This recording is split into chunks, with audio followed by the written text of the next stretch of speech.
True, nervous, very dreadfully nervous I'd been and am, but why will you say that I am mad? The disease had sharpened my senses, not destroyed, not dulled them. Above all was the sense of hearing acute. I heard all things in the heaven and the earth. I heard many things in hell. How, then, am I mad? Hearken! And observe how healthily, how calmly I can tell you the whole story. It is impossible to say how first the idea entered my brain, but once conceived, it haunted me day and night. Object there was none, passion there was none. I loved the old man. He had never wronged me. He had never given me insult. For his gold I had no desire.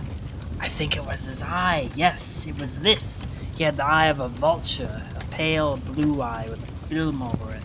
Whenever it fell upon me, my blood ran cold. And so by degrees, very gradually, I made up the mind to take the life of the old man, and thus rid myself of the eye forever. Now, this is the point. You fancy me mad. Madman, no, nothing. But you should have seen me. You should have seen how wisely I proceeded, with what caution, with what foresight, with what dissimulation I went to work. I was never kinder to the old man than during the whole week before I killed him. And every night, about midnight, I turned the latch of his door and opened it, oh so gently, and then when I had made an opening sufficient for my head, I put in a dark lantern, all closed, so that no light shone out. Then I thrust in my head. Oh, you would have laughed to see how cunningly I thrust in. I moved it slowly, very slowly, so that I might not disturb the old man's sleep. It took me an hour to place my whole head within the opening so far that I could see him as he lay upon his bed. Ha! Would a madman have been so wise as this? And then, when my head was well in the room, I undid the lantern cautiously, oh, so cautiously, for the hinges creaked. I undid it just so much that a single thin ray fell upon the vulture eye. And I did this for 7 long nights, every night, just at midnight. But I found the eye always closed, and so it was impossible to do the work. For it was not the old man who vexed me, but his evil eye. And every morning when the day broke, I went boldly into the chamber and spoke courageously to him, calling him by name in a haughty tone, and inquiring how he had passed the night. So you can see he would have been a very profound old man indeed to suspect that every night, just at 12, I looked in upon him while he slept. Upon the 8th night, I was more than usually cautious in opening the door. A watch's minute hand moves more quickly than did mine. Never before that night had I felt the extent of my own powers, of my sagacity. I could scarcely contain my feelings of triumph. To think there I was, opening the door little by little, and he had not even to dream of my secret deeds or thoughts. I fairly chuckled at the idea, and perhaps he heard me, for he moved on the bed suddenly, as if startled. Now you may think that I drew back, but no. His room was black as pitch with the thick darkness, for the shutters were close fastened through fear of robbers, and so I knew that he could not see the opening of the door, and I kept pushing it on steadily. I had my head in. I was about to open the lantern, and my thumb slipped upon the tin fastening, and the old man sprang up in bed, crying out, "Who's there?" I kept quite still and said nothing. For a whole hour I did not move a muscle, and in the meantime I did not hear him lie down. He was still sitting up in the bed listening, just as I have done night after night, hearkening to the death watches in the wall. Presently I heard a slight groan, and I knew it was the groan of mortal terror. It was not the groan of pain or grief. Oh no! It was a low, stifled sound that arises from the bottom of the soul when overcharged with awe. The sound well. Many a night, just at midnight, when all the world slept, it has welled up from my own bosom, deepening with its dreadful echo the terrors that distracted me.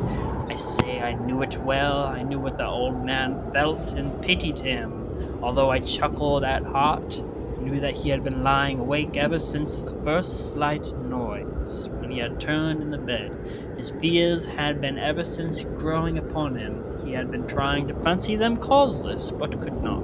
He had been saying to himself, "It is nothing but the wind in the chimney. It is only a mouse crossing the floor, or it is merely a cricket which has made a single chirp." Yes, he has been trying to comfort himself with these suppositions, but he had found all in vain, all in vain, because death, in approaching him, had stalked with his black shadow before him and enveloped the victim, and it was the mournful influence of the unperceived shadow that caused him to feel, although he never saw or heard, to feel the presence of my head within the room. When I had waited a long time, very patiently, without hearing him lie down, I resolved to open a very, very little crevice in the lantern. So I opened it. You cannot imagine how stealthily, until at length a single dim ray, like the thread of a spider, shot out the crevice and fell upon the vulture eye. It was open, wide, wide open, and I grew furious as I gazed upon it. I saw it with perfect distinctness, all a blue, with a hideous veil over it that chilled the very marrow of my bones. But I could see nothing else of the old man's face or person, for I had directed the ray, as if by instinct, directly upon the damned spot. And have I not told you that what you mistake for madness is but over-acuteness of the senses? Now, I say, there came to my ears a low, dull, quick sound, such as a watch makes when enveloped in cotton. I knew that sound well. It was the heating of the old man's heart. It increased my fury as if the heating of a drum stimulates the soldier into courage. But even yet I refrained and kept still. I scarcely breathed. I held the lantern motionless. I tried how steadily I could maintain the ray upon the eye. Meantime, the hellish tattoo of the heart increased. It grew quicker and quicker and louder every instant. The old man's terror must have been extreme. It grew louder, I say, louder every moment. Do you mark me well? I've told you that I am nervous, so I am, and now at the dead hour of the night, amidst the dreadful silence of that old house, so strange a noise as this excited me to the uncontrollable terror. Yet for some minutes longer I refrained and stood still, but the beating grew louder, louder. I thought the heart might burst, and now a new anxiety seized me. The sound would be heard by a neighbor. The old man's hour has come. With a loud yell, I threw open the lantern and leapt into the room. He shrieked once only. In an instant, I dragged him to the floor and pulled the heavy bed over him. I then smiled gaily to find the deed so far done. But for many minutes, the heart beat on with a muffled sound. This, however, did not vex me. It would not be heard through the wall. At length it ceased. The old man was dead. I removed the bed and examined the corpse. Yes, he was stone dead. I placed my hand upon the heart and held it there many minutes. There was no pulsation. He was stone dead. His eye would trouble me no more. If you still think me mad, you will think so no longer when I describe the wise precautions I took for the concealment of the body. The night waned, and I worked hastily, but in silence. First of all, I dismembered the corpse. I cut off the head and the arms and the legs. I then took up 3 planks from the flooring of the chamber and deposited all between the scantlings. I then replaced the boards so cleverly, so cunningly, that no human eye, not even his, could have detected anything wrong. There was nothing to wash out, no stain of any kind, and no blood spot whatsoever. I had been too wary for that. The tub had caught all. Ha ha! When I had made an end of these labors, it was 4 o'clock, still dark as midnight. As the bells sounded the hour, there came a knocking at the street door. I went down to open it with a light heart. For what now I had to fear? There entered 3 men who introduced themselves with perfect suavity. An officer of the police. A shriek had been heard by a neighbor during the night. Suspicion of foul play had been aroused.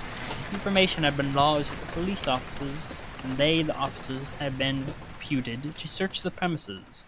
I smiled. For what I had to fear? I bade the gentleman welcome. The shriek, I said, was my own in a dream. The old man, I mentioned, was absent in the country. I took my visitors all over the house. I bade them search well. I led them at length to his chamber. I showed them to his treasures, secure, undisturbed. In the enthusiasm of my confidence, I brought chairs into the room, and desired them here to to rest from their fatigues, while I myself, in the wild audacity of my perfect triumph, placed my own seat upon the very spot beneath which reposed the corpse of the victim.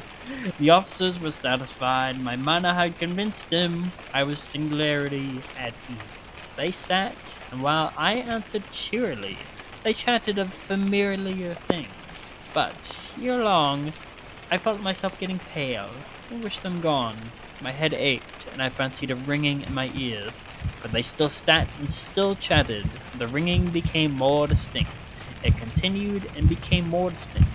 I talked more freely to get rid of the feeling, but it continued and gained definiteness, until at length I found that the noise was not within my ears. No doubt I now grew very pale, but I talked more fluently and with a heightened voice. The sound increased, and what could I do? It was a low, dull, quick sound, much the sound that a watchmate would envelop and caught it. I gasped for breath, and the other officers heard it not. I talked more quickly, more vehemently, but the noise steadily increased. I rose and argued about trifles in a high key, with no violent gesticulations. The noise steadily increased. Why would they not be gone? I paced the floor to and fro with heavy strides, as if excited to fury by the observation of the man.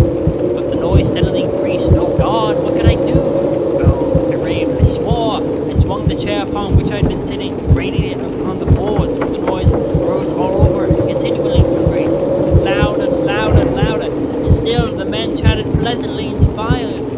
Was it possible they heard not? Almighty God, no, no, they heard, they suspected, they knew. They were making a mockery of my horror. This I thought. I think that anything was better than this agony. Anything was more tolerable than this derision. I could bear it no longer. I felt that I must scream or die. And now again, hark, louder, louder, louder. Villains! I shrieked. Them no more. I admit the need. Terror of the plagues. Here, here. Here is the beating